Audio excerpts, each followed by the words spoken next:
Hey SearchCon, I'm Kleinjan with tiger29. Thanks for having me. I hope you find this to be a good use of your time. I'm here today to talk about SEO's four-letter word, white hat tools, and black hat techniques.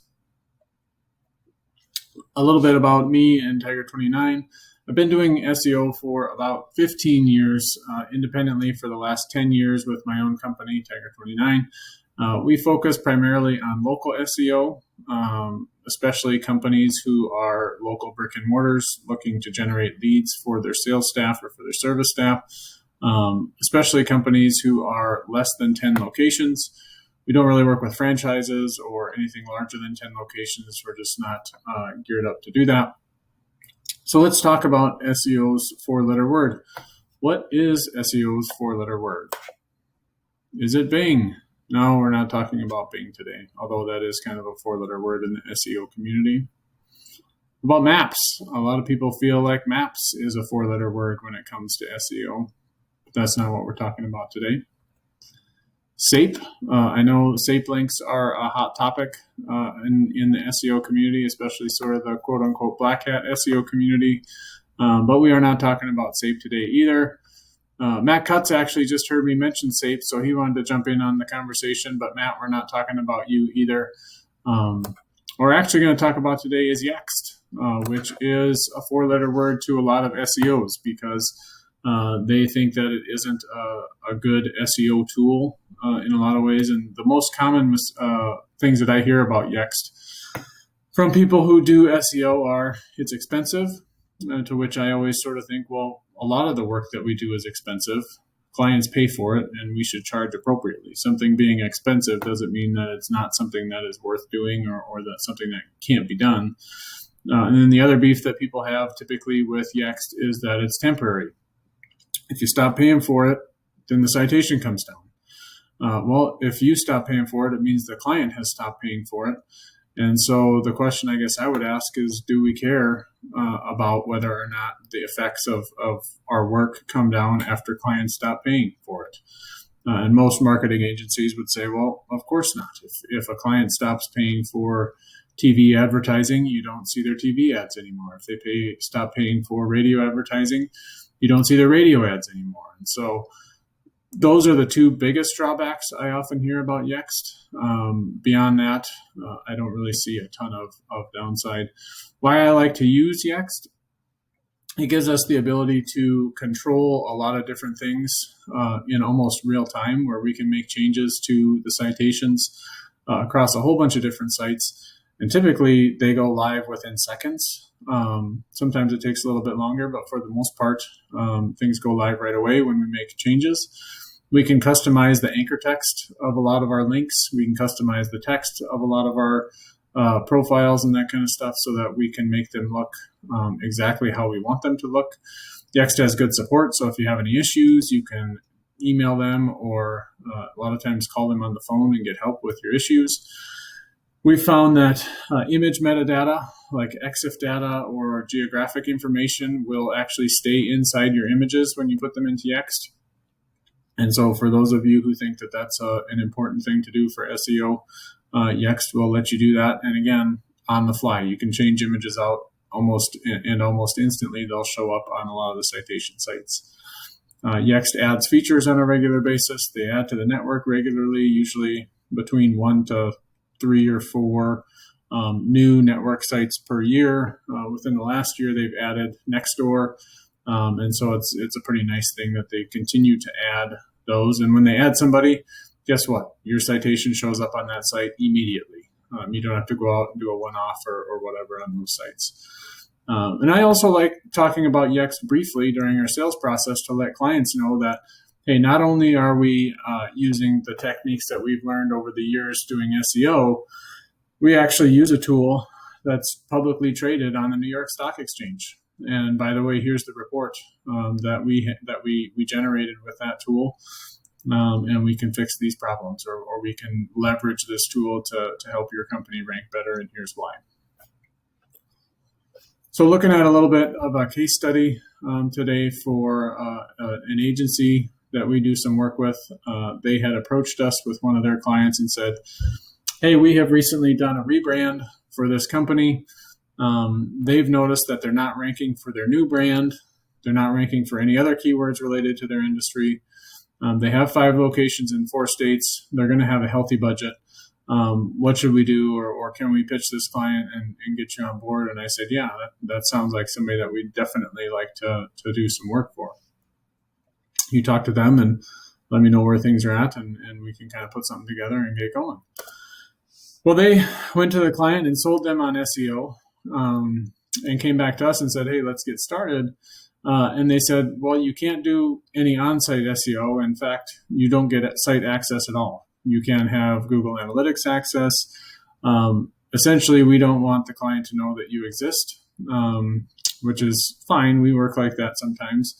The no site access is kind of a tough thing when you're trying to do SEO.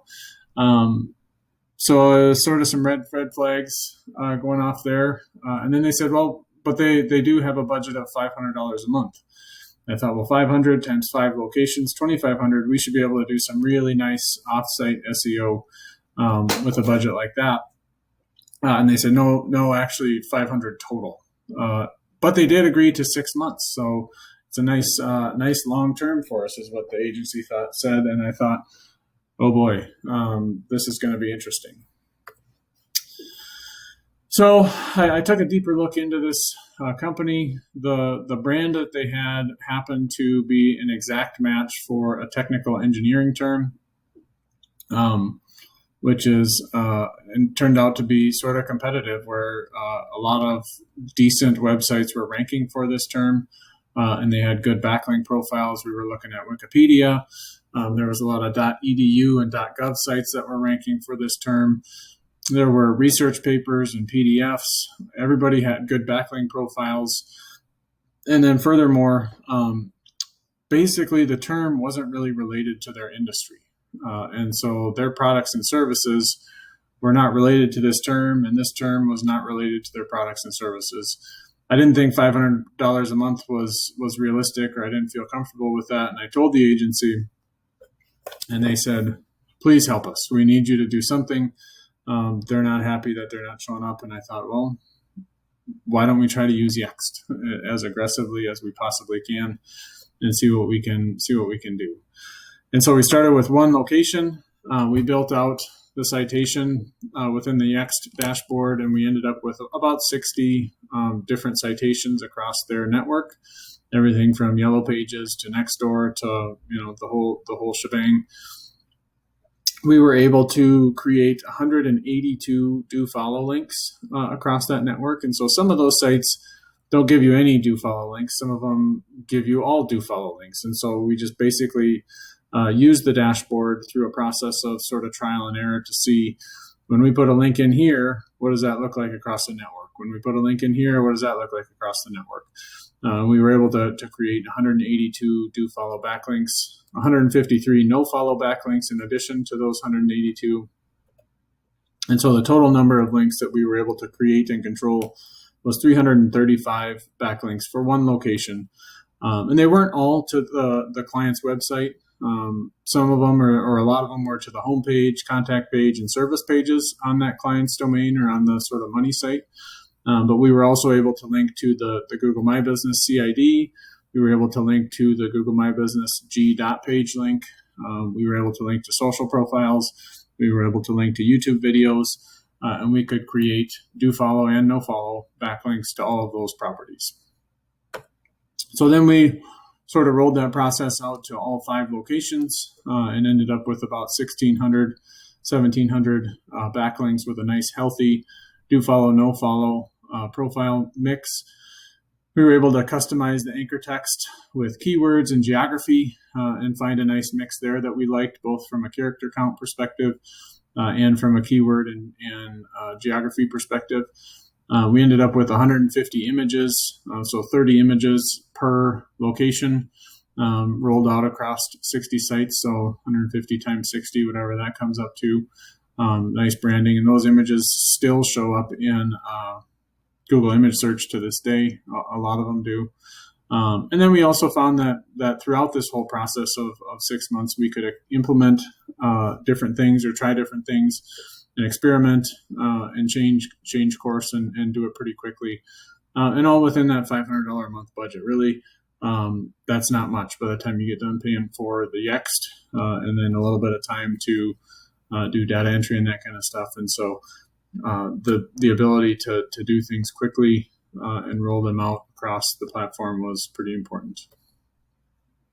And then this is what that process looked like in Ahrefs. And so over the course of 6 months, from about June of 2019 to the end of January 2019, or excuse me, 2020, almost 500 referring pages that we were able to come up with, or backlinks. And then you can see that starting at the end of January, we started to lose links, and that's because the client actually told the agency that they didn't want to do SEO anymore. They were ranking for the keywords that they wanted to rank for, especially their brand, and they felt like there was no reason to continue to invest in organic search engine optimization. And that's okay. We turned off Yext, and they started to lose some of those additional backlinks that we were able to generate through the tool. And then this is the rankings that we were able to get for that engineering term keyword, which was their brand.